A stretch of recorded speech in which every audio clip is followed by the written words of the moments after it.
Hi friends! So I'm gonna make my eucalyptus and cotton soap. So let's see how that process goes, eh? And I have it kind of set up like this so you can actually see what I'm doing.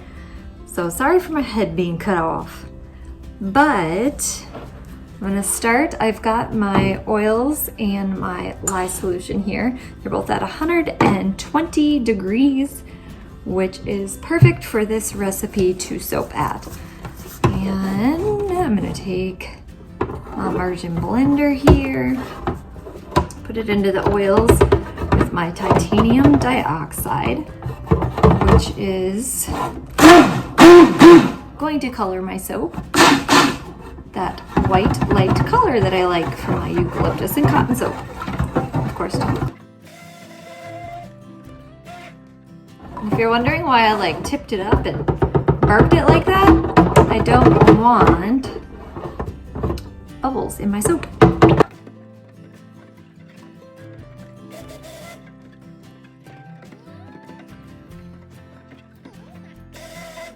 Just make sure I get it all nice and mixed in. I guess maybe this isn't set up as good as I'd like. There, okay.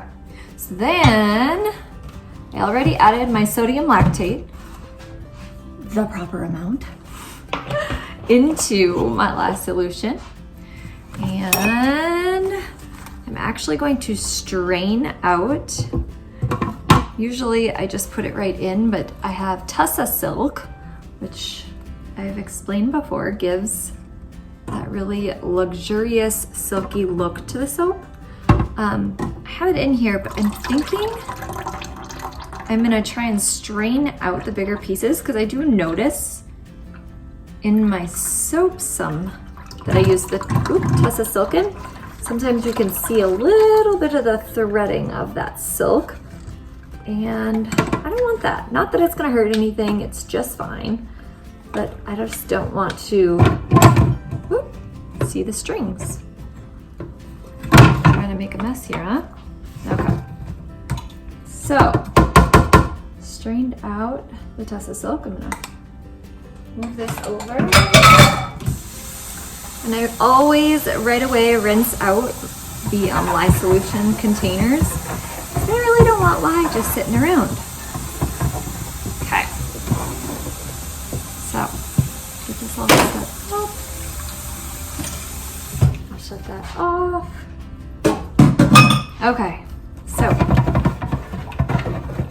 we are going to mix and saponify the oils and the lye solution. What we want to do is to bring this to trace. And what trace is when you mix up your oils and your lye solution, it comes together and starts to become a thicker mixture. And when you take your spoon or your utensils and you just kind of let that batter mix in or fall off the spoon, you'll see it kind of on the top there. And that's how you know you've reached trace. You're definitely not at trace. I need to blend this. And I like to just slowly do this process because if you bring it to trace too quickly, then it gets a lot thicker than I'd like to work with. And I still need to add my fragrance oil, which some fragrance oils make it come to trace a lot quicker, make it thicken up so that it's hard to get it into the mold. This fragrance oil doesn't do that, but I just like to be cautious. I don't want to ruin more soap.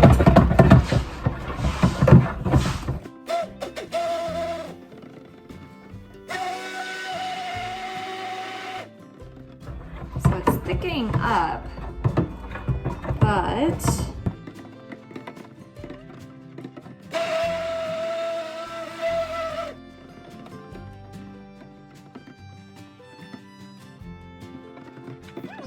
almost there.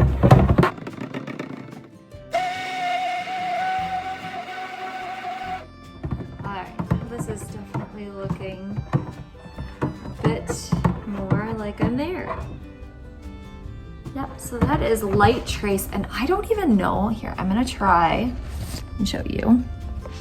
Okay, so trace, yep, I can hold a camera, I swear. Take it, and you can see it just kind of sitting on there. That's trace. Okay. Whoop. So we're gonna add the fragrance oil. And we're gonna just stick blend that right in.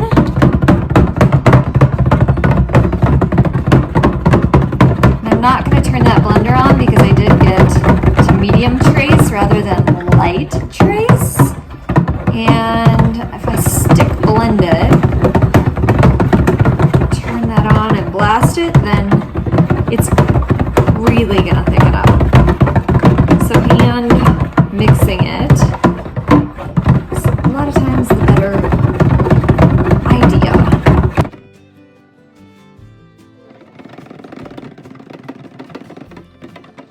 I think we are good. We're gonna get rid of that. And clean off my stick blender, get all that excess right in there.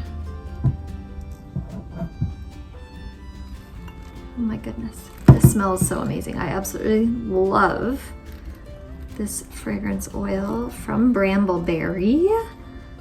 And it's a cotton and eucalyptus. I swear it smells like springtime when you are hanging up your laundry and smelling all of the amazing spring smells.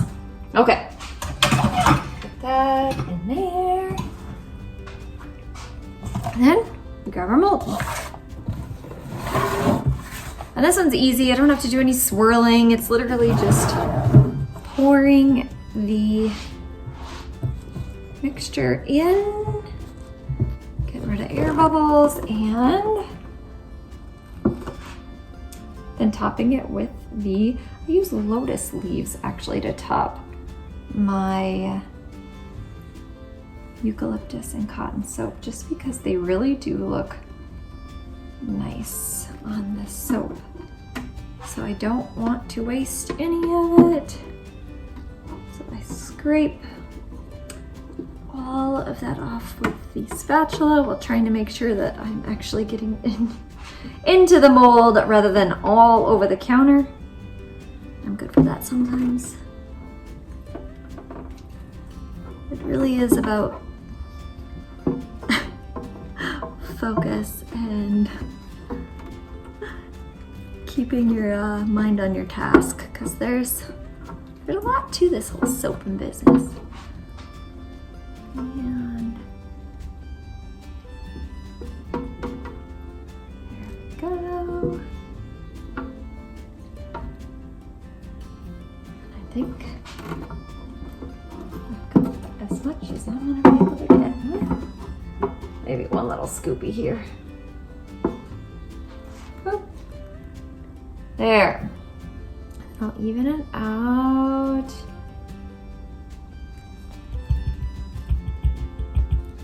Oh.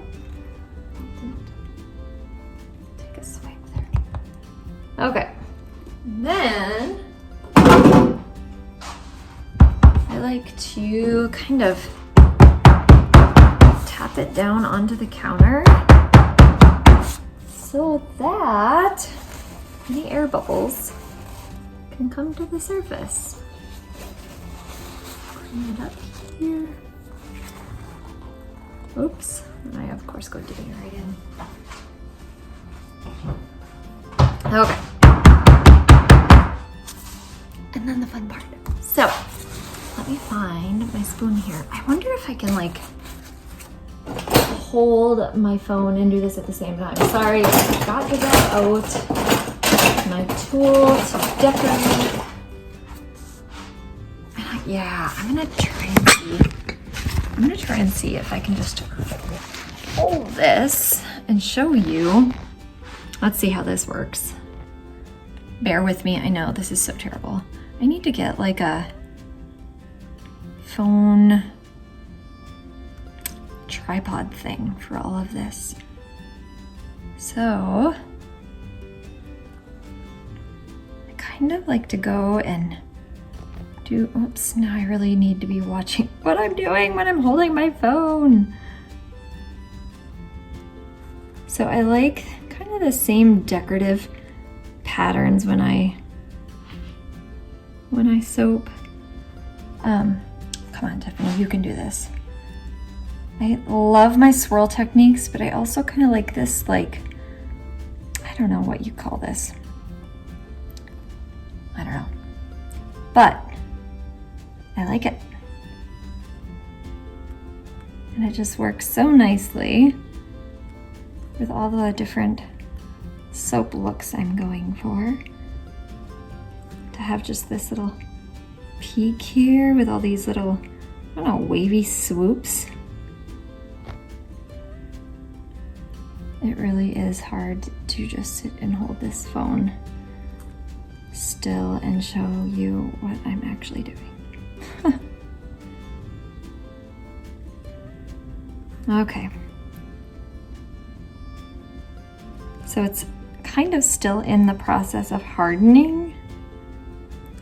So it's, sometimes I wait a little longer to do this, but I don't want to make this video forever long. There, so see? It's kind of how I do that. And I like the way that looks, and I'll put you back over here, and then I just kind of look at, well, I don't know if I should do this with my gloves on, but I ran out of reusable or disposable gloves, and they're really expensive right now, thanks COVID. So I am not buying them. But, oh, and then see, this is why I don't like these big old clunky gloves. Messing this up. I'm gonna have to take this glove off to get this piece out. There. Get that back on. I try to make sure that I'm always wearing my gloves because you never know what kind of germs you might have, and you're not even seeing what I'm doing. This is ridiculous. Pay attention. Yeah, I mean, so if I'm selling things, I just like to do it the proper way and make sure that I'm protecting my product. And we just kind of push these down. So when I cut these soaps, a lot of times the botanicals that I'm putting on, they fall off in that cutting process. So if you're ever watching and wondering, oh my gosh, she's putting like a ton of that on there. Yeah, I know. You lose a lot in the cutting process. So, and then you just kind of pat them down so they stay put. And voila. We have a eucalyptus soap. I don't know if that, you can even see it properly, but boom, done. Now, you just made eucalyptus soap with me. Oh, amazing. I hope you all have an awesome day. Ta-ta.